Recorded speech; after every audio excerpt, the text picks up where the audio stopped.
Our next speaker, Rachel Small, is going to be speaking about blockades. Rachel is the Canada organizer for World Beyond War. She has organized social and environmental justice movements for over a decade. She has a master's in environmental studies from York University and a background in art-based activism. Rachel, thanks for all you do, and please take it away. Thanks, and thanks to all the previous speakers. This is a really interesting panel, and I'm happy to be here. So I was asked to present on a particular protest tactic and to kind of dig into like, okay, what can an action look like, and what is one way of organizing that has felt effective. So I'm going to present a little bit about direct actions and specifically blockades. In this case, blockades to stop the flow of weapons. And in this case, specifically to stop the Canada-Israel arms trade. Just one second while I chat with my coworker. My assistant has been to some blockades and has a lot to say on them, but maybe not tonight. So let me just maybe start off by being clear that I'm not counseling anyone to do anything. I'm going to be talking about things that, in some cases, are likely to clash with law enforcement, are likely to clash with the law, and we're going to talk about things that have happened, but I'm certainly not giving anyone any advice on this webinar. So you can't really talk about a specific tactic without at least a bit of context. So maybe I'll quickly just say there have been many, many, many facets of this campaign within Canada, which of course has parallels in other countries to stop the flow of weapons between Canada and Israel. This has been going on for many years, but of course specifically within the last 15 months. This campaign has included lawsuits, lobbying on Parliament Hill, reports, press conferences, petitions, humongous street protests, media exposés, meeting with and protests at dozens and dozens and dozens of government reps and offices, et cetera, et cetera, et cetera. So there have been many, many aspects of people mobilizing wherever they are, using the skills and the tools, and as previous panels have said, like looking at what they can bring to this struggle in this unified campaign to get Canada to impose an arms embargo. But in the context of direct action, maybe I'll first just say that direct action or civil disobedience, nonviolent direct action, like these are words that get thrown around a lot. They're used interchangeably. I'm sure we can speak to academics who have very, very strict and specific ideas about what each of these words mean.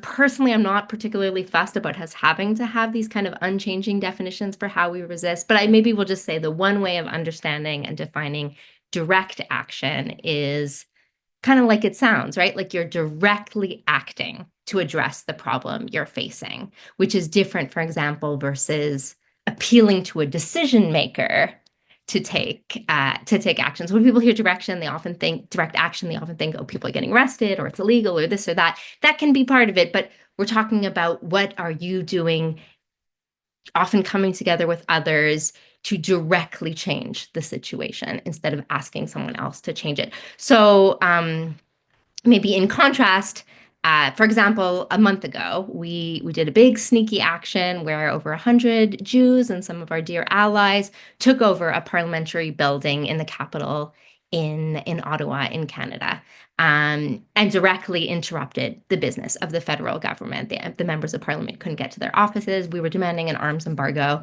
It's a very bold action. It got a lot of attention. The cops dragged us out of the building. There were many arrests. It was very successful. But this is a different kind of action, right? Because that's essentially about appealing to the decision makers to stop the flow of weapons. What I want to spend the next few minutes talking about instead is where you are actually doing the thing. So in this case, where we are actually interrupting the arts trades ourselves, not interrupting the government to try to get them to take action. So there are a lot of different ways to do this. There are actions that would mobilize workers or involve workers on the inside, let's say, of a weapons factory. There are sabotage actions that are very, very secretive, where no one ever takes ownership for it, but maybe anonymously leaks some photos of damage that was done in the middle of the night by who knows who to a weapons factory. These are all types of things that have happened in, for example, just in the past year in Canada. But I'm going to present a specific direct action model of a blockade. So we've done many, many of these in Canada. I mean, for a long time, but especially in the past year. And specifically, it's model of blockade where we are mobilizing secretly en masse to then show up at a key site at the time and day that we have chosen and very publicly block operations. There are lots of different types of blockades that you can do. This is one type. You could do a blockade like this, for example, to block an ICE facility where you've chosen the day and the time where you're all going to show up and not let them in to their vehicles, which are there, this or whatever. You can also have blockades that are the opposite, that are to protect the people inside a space. You can have a spontaneous blockade where there's a phone tree and you find out, hey, they're going to raid this school. We're actually going to blockade this school so the bad guys can't get into it. So there's lots of different ways to do blockades, but sometimes it's nice to talk about something in specific. So why don't I'm going to take 2 minutes to show you a video of some really excellent media coverage that we got after one of these weapons factory blockades, because I think it shows some of the dynamics at play, and it's more interesting than just listening to me talk about it.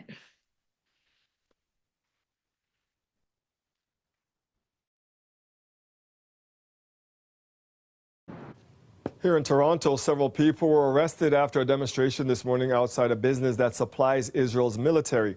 Organizers say the demonstration was about the human rights of Palestinian people. They are calling on Canadian companies to stop arming the Israeli Defense Forces. Delma Nokdak has the story. Not another nickel!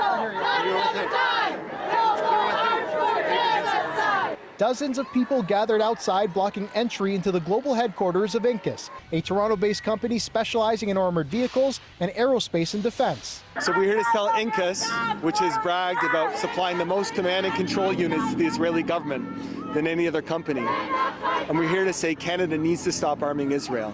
According to materials from Israel's Ministry of Defense, Incus does supply vehicles to military bases, law enforcement agencies, and government institutions, and has been in business for over 30 years. And one of the executives was on scene here today and said that the demonstration was very disruptive and harmful to his business.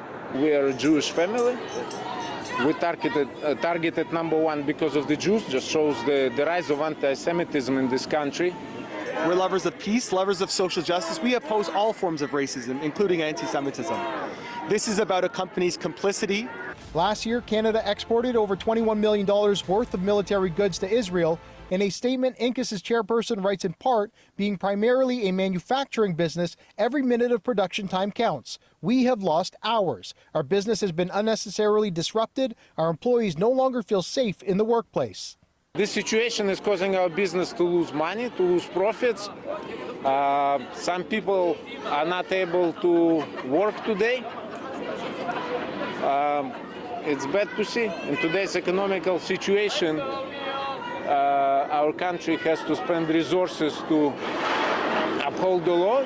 Incus is a private business. Toronto police say demonstrators were asked to leave and that 5 people were arrested for trespassing and released with provincial offense notices. Organizers say 7 people were arrested and provided a copy of the ticket issued with a $65 fine.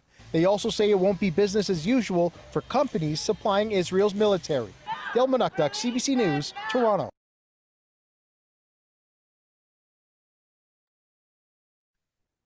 So there were a few reasons I wanted to show that video. We have many, many, many. I mean, first of all, it was great coverage to get on Canada's national broadcaster. But specifically, it's actually very rare that you find out from the people who were your target, from the people you impacted, what the impact of your action is. Like, that almost never happens. So you can't normally expect to have the CEO of the company come on national news and say, you cost me profits. Normally they keep that to themselves. This person was not like super well trained in how to speak to media, the CEO of the company, but we were, right? And you can also see that we were ready for the attack. Oh, this is an anti-Semitic attack. And it's like, no, we're here not because you're Jewish. We're here because this is a weapons factory that is sending armored vehicles to Israel. And we were ready for that. And that came through in this video too.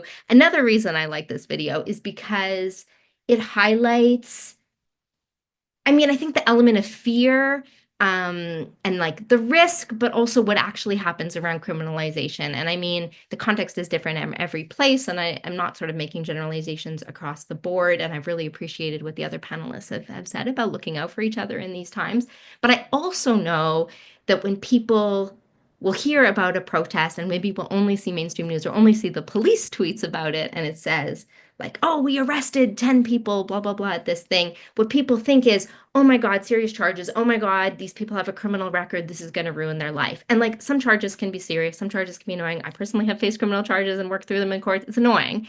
And for some people, obviously, who face deportation, it can be life-ruining. However, in many cases, what we're actually facing is what was amazing that actually came through in this news broadcast was a $65 trespass ticket, which they never had to pay because we contested it. So I find it, I wanted to show this because I think it highlights some of the different things that are going on. So I'll speak for just a couple more minutes, but I do want to say, like, World Beyond War does run like a hour and a half long direct action training, which itself is a very brief training, but that can actually get into kind of how do you do this? How do you get the media coverage you want, et cetera, et cetera. I obviously cannot cover that in a couple of minutes, but I maybe will just highlight a few key aspects to think about with this type of an action. The first thing I'll maybe say is, like, the action is like the middle.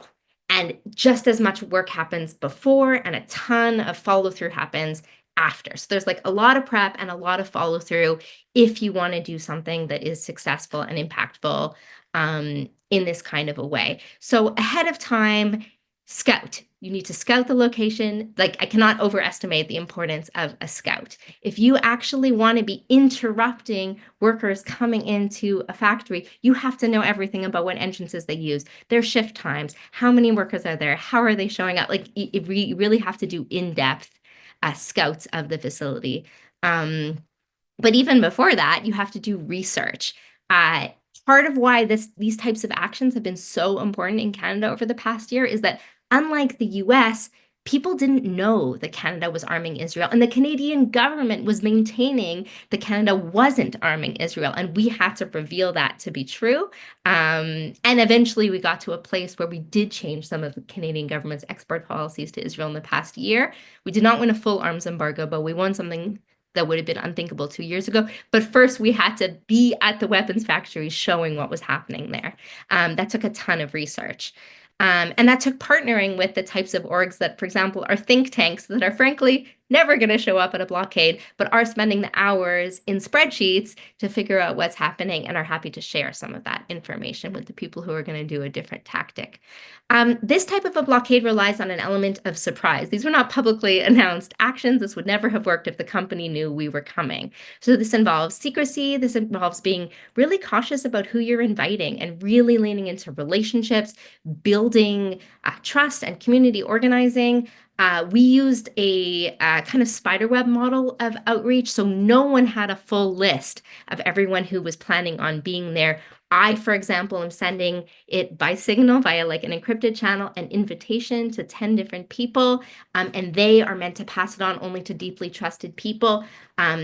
So there was a way that information could travel, but there was no one centralized list. This is really important, especially in the context of Toronto, Canada's biggest city, where the police have been intense about criminalizing people based on data found on your phone. And I mean, we like to imagine like very, very, very advanced policing techniques. In this case, we're literally just talking about they arrest people with their phone and then they use the data that's in people's texts and messages on their phone to then criminalize other people. So we didn't want anyone to have a list of everyone who would be there.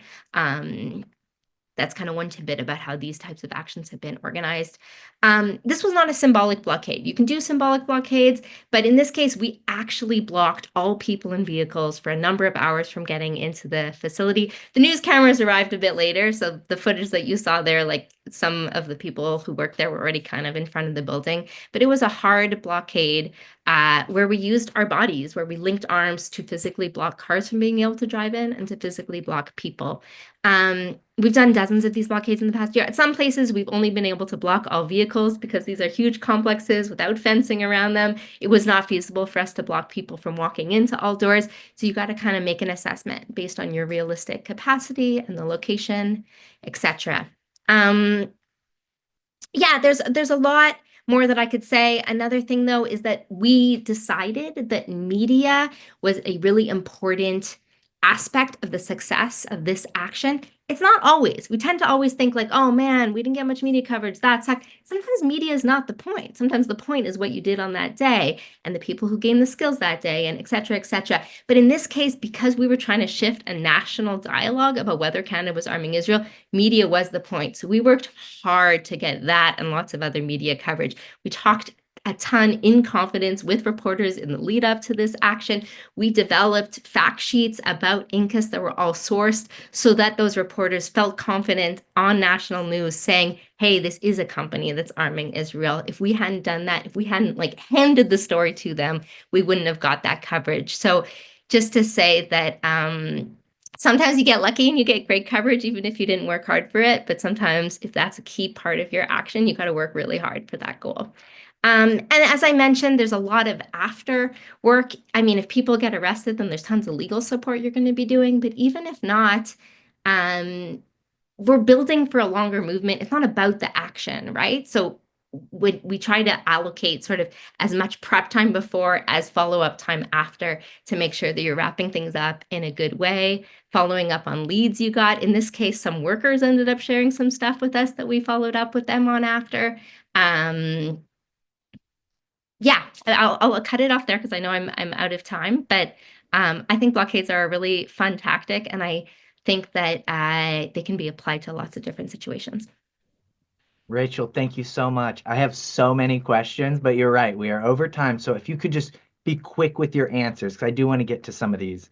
You got to the media right at the end, which I think was the big deal. Um, did that video help the cause? Like, how much did that video help you in bring attention to what you were doing? So we got a ton of media coverage from some of the actions, some of them not. Yeah, in this case, getting a ton of media coverage for these actions was really helpful. It supported a kind of copycat effect across the country. I mean, we were in touch with activists across the country, but also people, like, you never know what people are ready to do.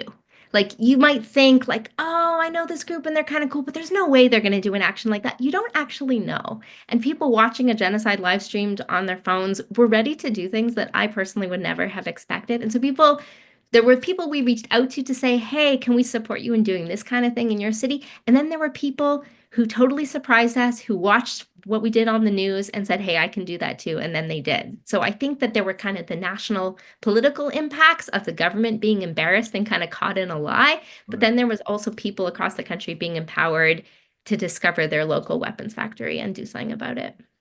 Excellent. How many people do you think are needed to do a blockade like that?